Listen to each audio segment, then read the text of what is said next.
Welcome to Chapter 7, The Road to Revolution. Big chapter here. Going to start the American Revolution. It's time for us to cast off our British rulers and move on and move out, get our own place, and do our own thing. Today's section, we're going to be covering the Deep Roots section, Deep Roots of Revolution, all the way through to the repeal of the Stamp Act. So the American Revolution has been often talked about. It's been discussed. It's a very popular subject. We refer to it a lot today. I'm always talking about our founding fathers and the principles that they stood for and they fought for. And there's arguments frequently about what the founding fathers actually did. So let's attempt to clarify some of that here. A very famous painting of three generations of patriots marching and drumming and playing a little fife flute thingy with the American flag in the back.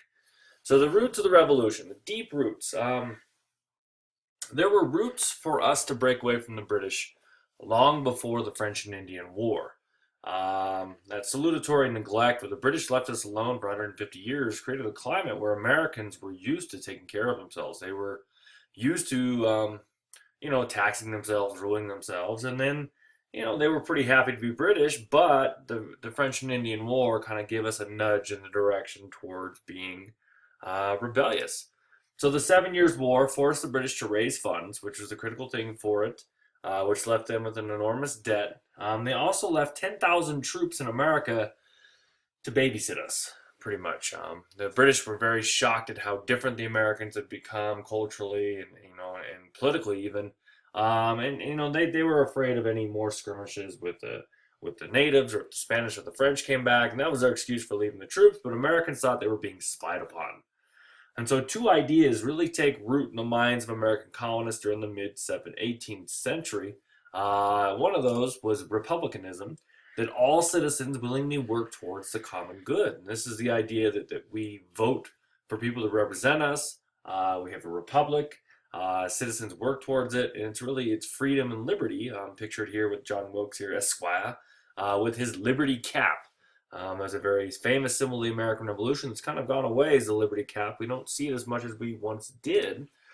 They were opposed to authoritarian institutions.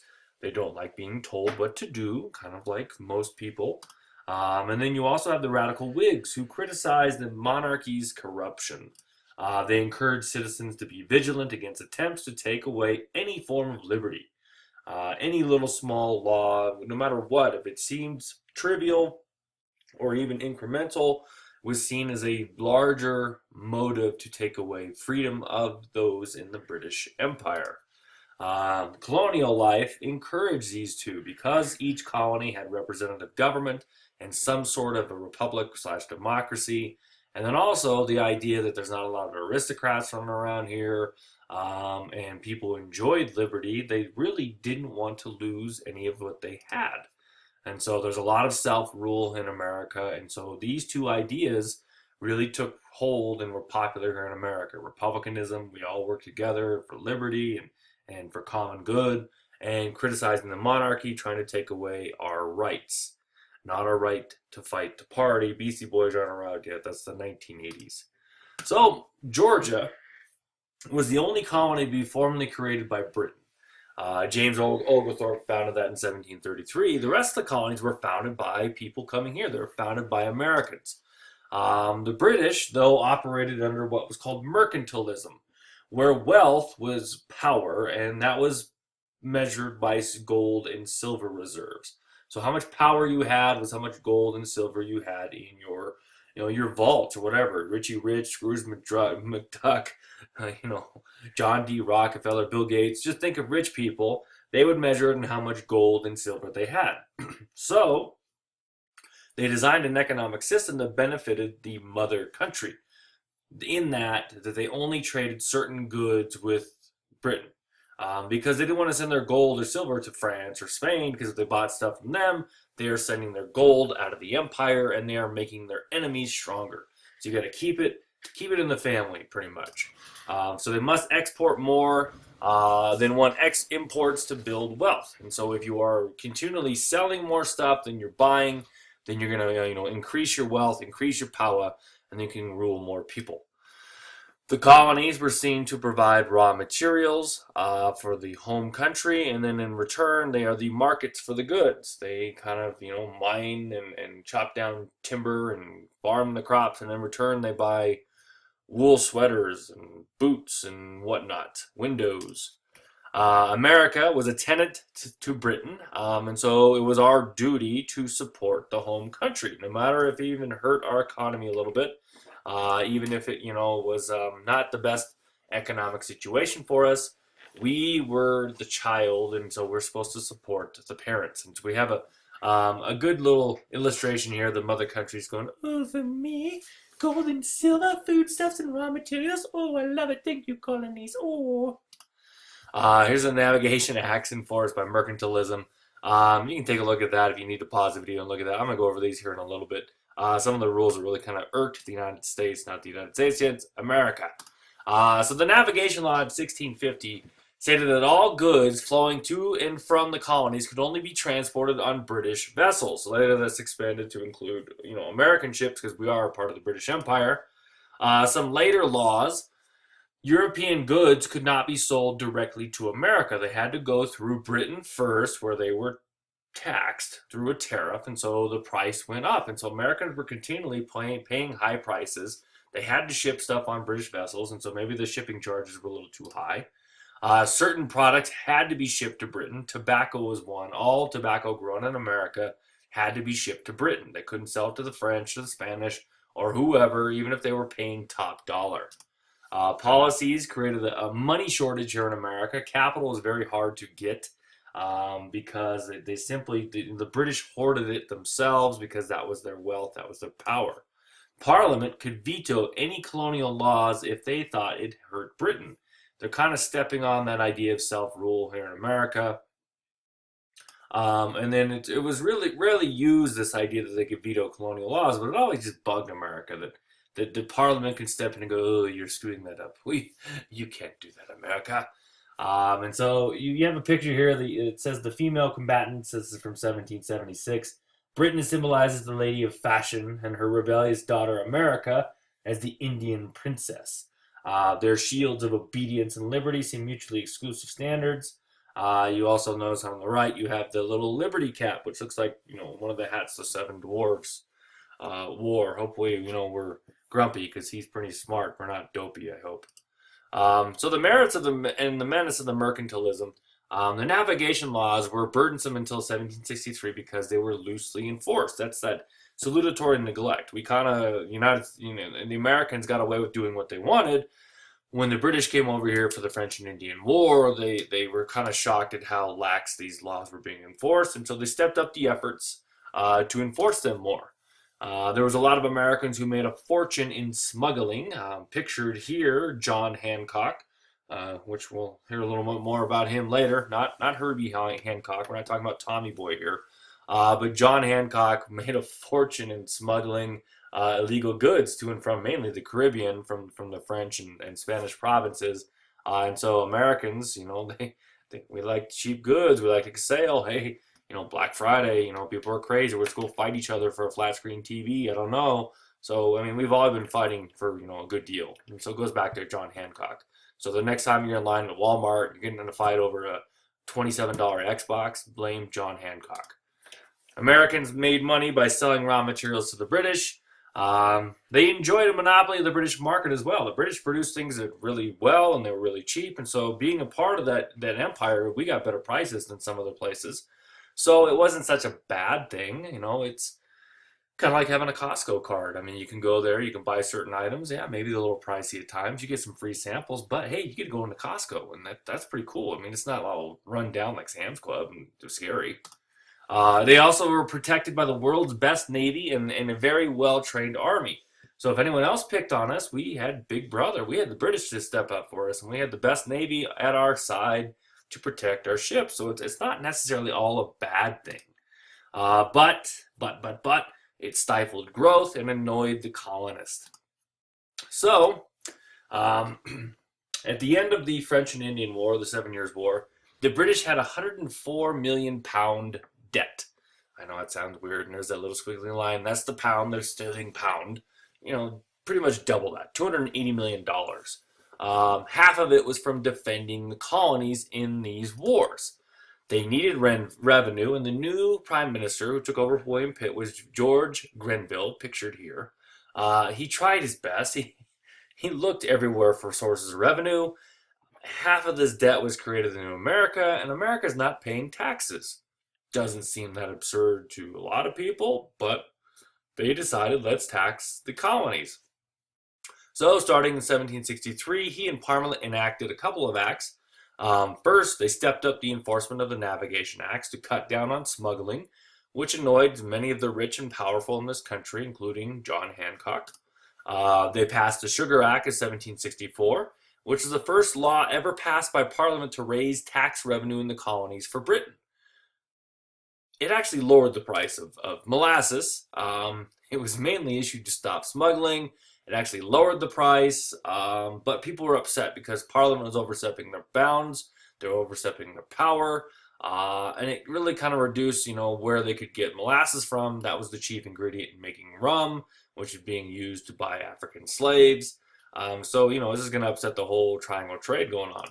And then you have the Quartering Act in 1765. I remember there was 10,000 troops here babysitting the Americans.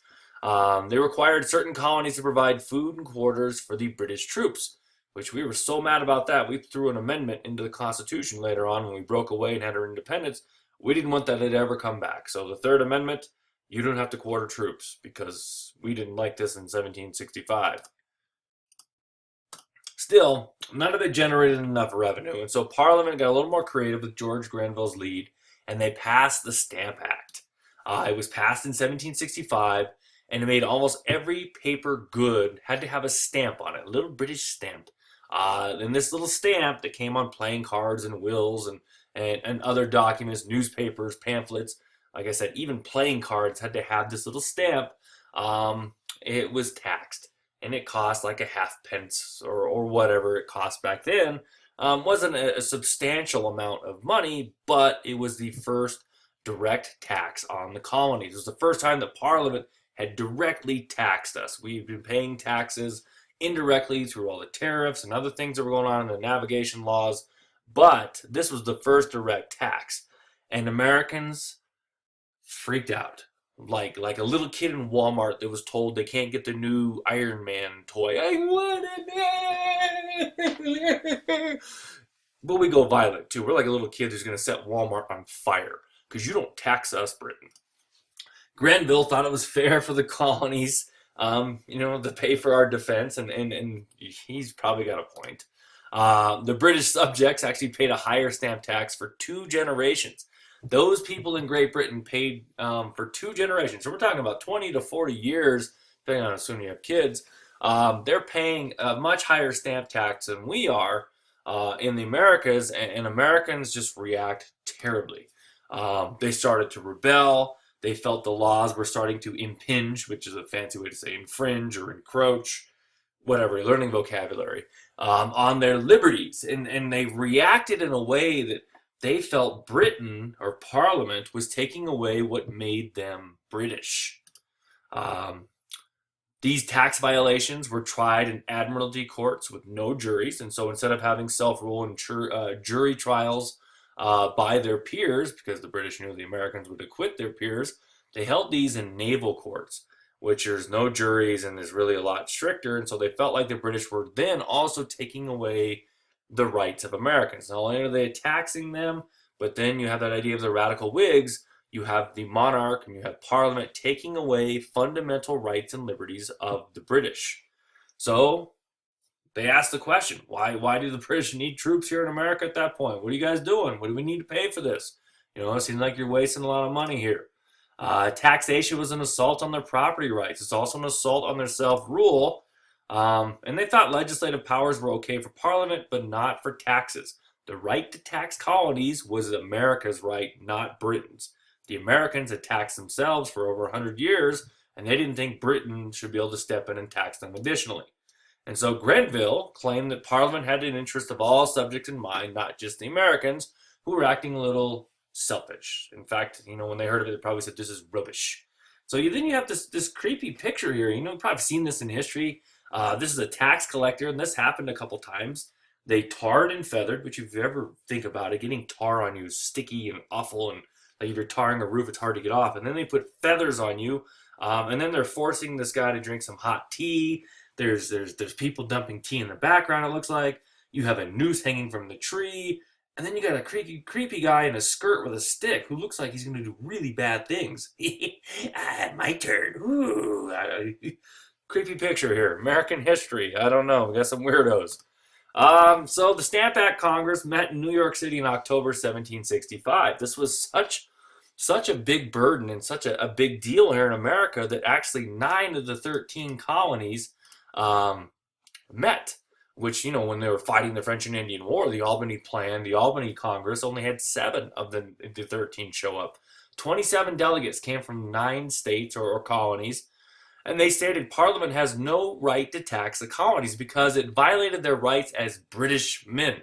We are Brits. You can't tax us. You have violated our rights. Even though you're British, you're violating our British rights. And these rights that they held very dear were liberty or freedom, commerce, the right to sell and make money, and Protestantism. They all define their Britishness. And don't forget, at the end of the French and Indian War, Americans were never more proud to be British at that point in America's history than any other point. And now those rights and that pride is being trampled upon by Parliament, overstepping their bounds, taking away liberty, taking away self-rule, taking away those fundamental values that really Americans held dear. They drew up a statement of their rights and grievances, sent it to Parliament, sent it to the King. They requested King and Parliament repeal the hated legislation, which was largely ignored by Britain. They also signed non-importation agreements or boycotts, or another stride toward unionism, and was probably the most effective measure. So it's the first, more steps towards working together is we're going to get together, we're going to basically adhere to not buying stuff from the British, and if you really want to affect change, you got to hurt people in the pocketbooks. And so by hurting trade, the British eventually changed their stance, or they didn't come out all at once. Let's pause the video real quick. So boycott spread and got more and more people involved. And this is really kind of a grassroots movement is, town to town, they went around boycotting any goods that, were sold by the British. They boycotted all the paper goods, all the stamps and all that. They barely collect any money here in America because nobody will pay this tax. People signed petitions. Women held spinning bees. They'd sit there and they would spin cloth so they didn't have to buy British goods.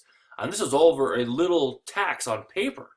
This isn't a monumental tax. It's amazing how much Americans mobilized and were opposed to this. Some of the protest, colonists burned effigies of tax collectors. They raided and even burned homes. They tarred and feathered royal officials.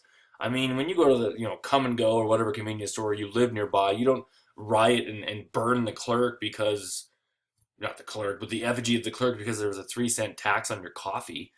We don't freak out and just wreck the donuts because we didn't like paying taxes. We're kind of used to it.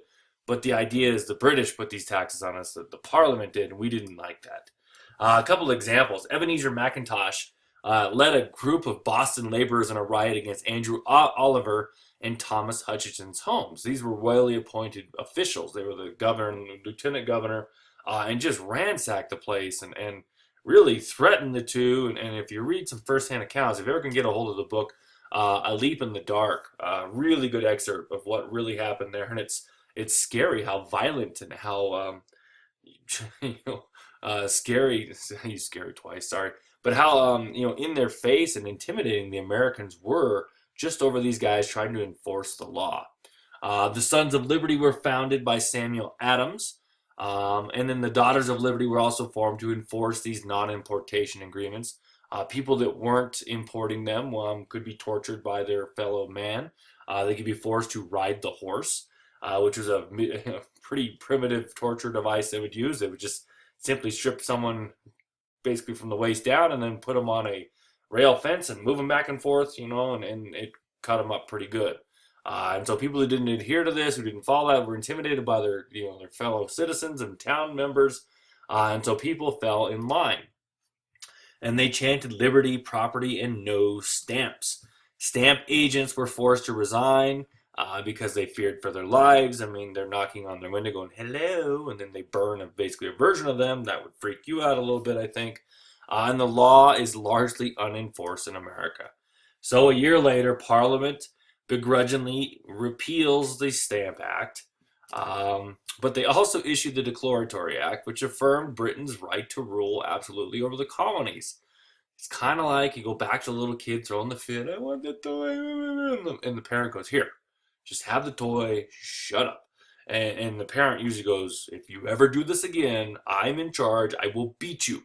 But the kid doesn't care. They got the toy. They get the toy. But, you know, that declaration there that we, Parliament, can rule you. You win this time, America, but we can still put taxes on you if you want. In America, pretty much, we're distracted because we won, but we're kind of like, come on. We reacted this way over paper. Go ahead and try to tax some tea. See what happens. So here's some old teapots from that Snow Stamp Act. American Liberty Restored. Here's the grave of Samuel Adams. And we'll come back to talk about him and why he's so important. That's in Boston, by the way. And so for next time, I'm going to go talk about the Townsend Tea Act and then the Boston Massacre. So I hope you enjoyed this video. Have any questions or comments, put them in the comments. Thanks for watching.